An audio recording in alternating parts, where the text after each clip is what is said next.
ॐ श्री गुरुभ्यो नमः। हरि ओम्।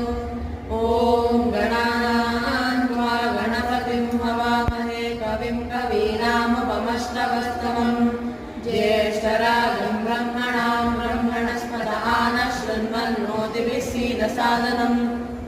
ॐ भद्रं कर्णेभिः शृणुयाम देवाः भद्रं पश्येमाक्षभिर्यजत्राः स्थिरैरङ्गैस्तुष्टुवागुंसस्तनूभिः व्यशेम देवहितैर्यदायुः।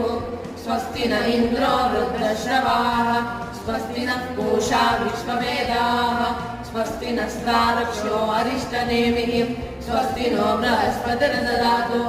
प्रणो देवी सरस्वती वाजेभिर्वाजिनीवति धीनामभित्र्यवतु। अतो देवा अवन्तु नो यतो विष्णुर्विचक्रमे पृथिव्या